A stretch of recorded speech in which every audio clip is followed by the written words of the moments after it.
Hello दोस्तों, एक बार फिर कॉमिक्स बुक्स की तरफ से डायमंड प्रेजेंट पिंकी सीरीज में आज की स्टोरी है हवेली का किराया। तो बने रहे इस वीडियो में। हमें पहले सीन में दिखाया जाता है पिंकी एक आइसक्रीम वाले के पास जाती है और बोलती है एक आइसक्रीम देना।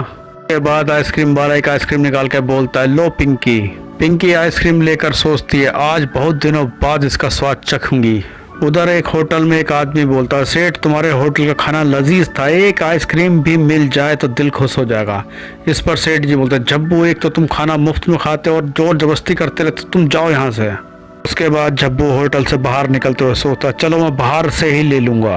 उसके बाद जब्बू पिंकी से आइसक्रीम छीनता हुआ बोलता है लड़की आइसक्रीम इधर दो। पिंकी रोते हुए कहती है मगर ये तो मेरी है।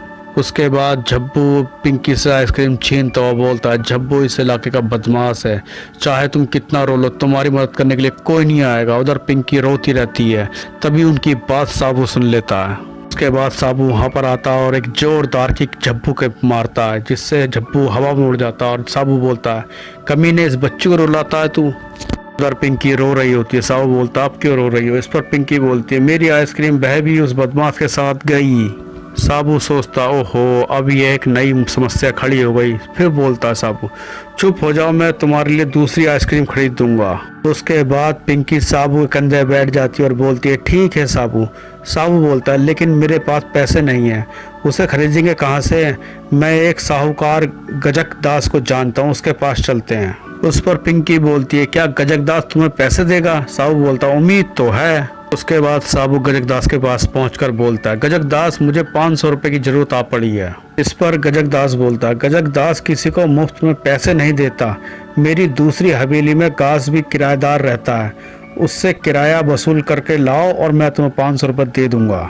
गजक दास का नौकर बोलता है सेठ जी वह बहुत हरामी है, जो भी उसके बाद किराया लेने जाता है वह बंदूक से बात करता है। इस पर सेठ जी बोलते हैं यह इनकार करने का दूसरा ढंग है, ना साबू किराया वसूल करके लाएगा ना मैं उसे 500 रुपये दूंगा।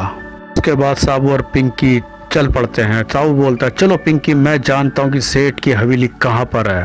पहुँचने के बाद साबू बोलता है यही है वह। और फिर साबू बोलता है गासवी मैं किराया वसूल करने आया हूँ। हवेली के अंदर गासवी और गासवी का आदमी होता है। गासवी का आदमी बोलता है गासवी सरदार इस हवेली में तो हम स्मगलिंग का माल रखते हैं, लोगों को बार बार यहाँ आकर किराया मांगना खतरे से खाली नहीं है। इस पर गासवी बंदूक लेकर बाहर निकलता और बोलता है खतरा तब होगा ना जब उसे जिंदा वापस जाने दूंगा। बाहर आकर गासवी और गासवी का आदमी बंदूक तान देता है साबू पर और बोलता है गासवी कोई भी यहाँ से किराया लेकर वापस नहीं लौटा है, तुम भी नहीं लौटेगे। गासवी का आदमी बोलता है भून दो इसे गोलियों से। तभी साबू को गुस्सा आता है और वह जोरदार हाथ मारता है। गासवी और गासवी के आदमी दोनों उड़ जाते हैं और बोलता है साबू चूहो तुम्हारी ये मजाल। उसके बाद गासवी का आदमी बोलता है गासवी इस बार हमारे साथ बुरा हुआ, अगर हम वापस उस हवेली में लौटे तो वह बड़ा आदमी हमारी फिर पिटाई कर देगा। इस पर गासवी बोलता है तुम ठीक कहते हो, हमें हवेली में नहीं अस्पताल में जाने की ज़रूरत है। उसके बाद पिंकी बोलती है तुमने बेवकूफ़ी की जो उन्हें खदेड़ दिया, ना किराया मिला ना हमें आइसक्रीम के पैसे मिलेंगे। साहू बोलते हैं सेठ गजक दास के पास चलते हैं।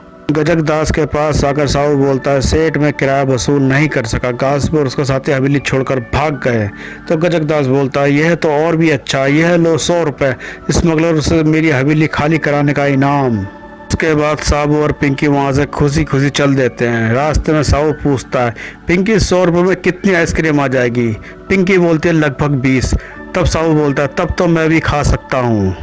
तो इसी के साथ आज की स्टोरी खत्म होती है। प्लीज़ चैनल को लाइक और सब्सक्राइब जरूर करें ताकि आगे की वीडियो आपके पास पहुँचती रहे। तब तक के लिए गुड बाय।